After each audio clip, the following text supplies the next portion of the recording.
मेरे मुहतरम हाजिरीन, अल्लाह पाक रब्बुल आलमीन মানুষকে যে একটা দেহ দিয়েছেন, একটা বডি সৃষ্টি করেছেন। মানুষের দেহ বা বডিটা সে তার নিজস্ব শক্তিতে চলে না। মানুষের যে দেহটা আছে, মানুষের যে বডিটা আছে, সেই বডিটা নিজস্ব কোনো শক্তিতে চলে না। আবার মানুষের এই দেহের বা এই বডির আলাদা কোনো সম্মান বা মর্যাদাও নাই। এর দৃষ্টান্ত হলো, একজন সুঠাম দেহের অধিকারী একজন মানুষ যখন দুনিয়া থেকে চলে যায়, তার দেহ থেকে যখন রূহ বা আত্মা চলে যায়, তখন কেউ কিন্তু তার দেহের কোনো মূল্যায়ন, আগে যেরকম ভাবে তাকে দেখলে সালাম দিত, সম্মান করত, ইজ্জত দিত, তাকে দেখলে দাঁড়িয়ে যেত, তাকে সেলুট দিত, এখন তার দেহ আগে যেরকম ছিল এখন ঠিক সেরকমই আছে। আগে যেরকম সে সুন্দর চেহারার ছিল, আগে যেরকম সে সুঠাম দেহের অধিকারী ছিল, এখনও ঠিক তাই আছে। কিন্তু এখন কেউ এসে তাকে সালামও দেয় না, তাকে দেখে কেউ দাঁড়িয়েও যায় না, তাকে কেউ সম্মানও করে না, সেলুটও জানায় না। বোঝা গেল মানুষের দেহের বা বডির আলাদা কি নাই? এই মানুষের দেহের বা বডির আলাদা মূল্যায়ন হয়, আলাদা সম্মান হয় অন্য একটি কারণে। যেই কারণে মানুষের দেহ পরিচালিত হয়, যেই শক্তিতে মানুষের দেহ চলে, এবং যার সম্মানের কারণে মানুষের দেহেরও সম্মান বেড়ে যায়, সেটা হলো মানুষের রূহ বা আত্মা।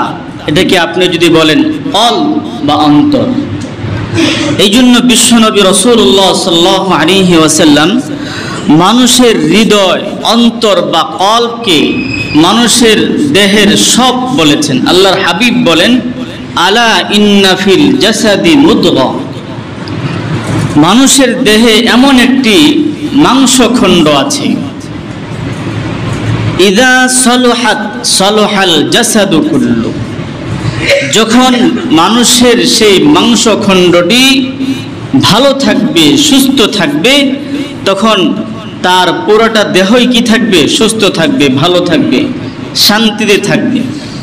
ওয়া ইদা ফাসাদাত ফাসাদাল জাসাদু কুল্লু, আর যখন মানুষের সেই মাংসখণ্ডটি নষ্ট হয়ে যাবে, রোগাক্রান্ত হয়ে যাবে, অশান্তি হয়ে যাবে, তখন মানুষের পুরোটা দেহই নষ্ট হয়ে যাবে, অশান্তির কারণ।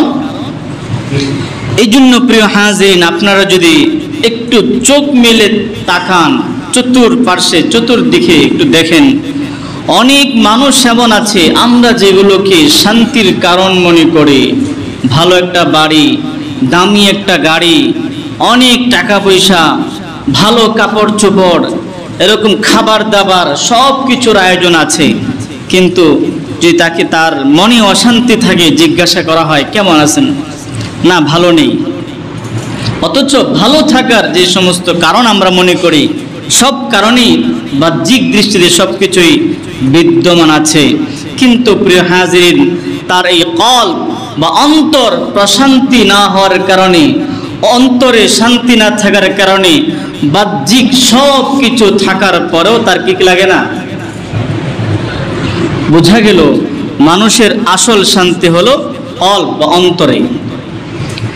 আরেকজন মানুষ রাস্তাঘাটে সে ঘুমিয়ে যাচ্ছে, ভ্যান চালক, সে সারাদিন মাথার ঘাম পায়ে ফেলে ভ্যান চালিয়েছে, হালাল উপার্জন করেছে, সন্ধ্যাবেলায় বা রাত্রিবেলায় সে মনে করেন ভ্যানের উপরে একটা মশারি টানিয়ে খেতা গায়ে দিয়ে আরামসে ঘুমাইতেছে। জিজ্ঞাসা করা হলো কি ব্যাপার, আপনি কেমন আছেন?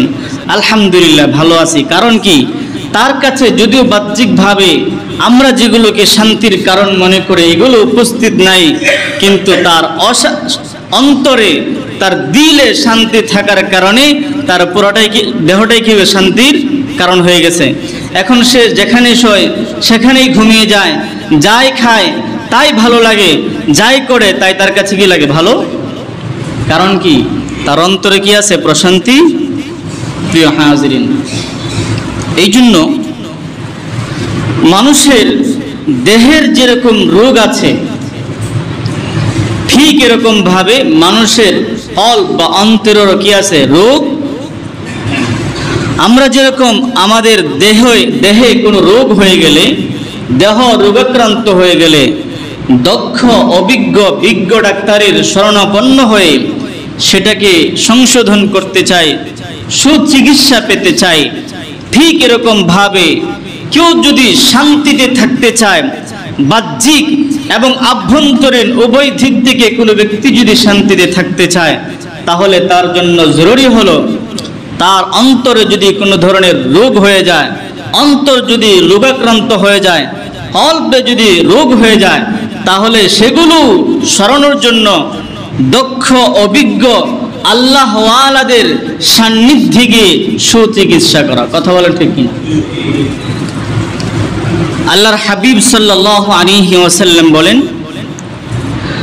মানুষ যখন অপরাধ করে, গুনাহ করে, আস্তে আস্তে তার অন্তর কলব কালো হতে থাকে, কালো দাগ পড়তে থাকে। অতঃপর সে যখন তওবা করে আল্লাহর কাছে মাফ চায়, আল্লাহ রাব্বুল আলামিন সেই কালো দাগটাকে পরিষ্কার করে দেন, মুছে দেন, পরিষ্কার হয়ে যায়। আর কেউ যদি অপরাধ করতেই থাকে কিন্তু আল্লাহ তাআলার কাছে কি চায় না? মাফ চায় না, তওবা করে না, তাহলে তার এই কালো দাগ অন্তরের মধ্যে বাড়তেই থাকে। এক পর্যায়ে তার এই কলবটাকে, অন্তরটাকে কালো দাগে ছেয়ে ফেলে, ঢেকে ফেলে, যার কারণে ওই ব্যক্তির কাছে তখন আর ভালো কাজ ভালো লাগে না, ভালো কথা শুনতেও ভালো লাগে না, ভালো কিছু তার কাছে কি লাগে না। ভালো লাগবে কি করে? কারণ ভালো লাগার যে আসল যে অঙ্গ কলব বা অন্তর, সে অন্তর তো অপরিচ্ছন্ন জিনিস দিয়ে, ময়লা দিয়ে, গুনাহ দিয়ে ঢেকে ফেলা হয়েছে। এখন তার কাছে এগুলো ভালো লাগবে কি করে? প্রিয় হাজিরিন, এই জন্য যেমনি ভাবে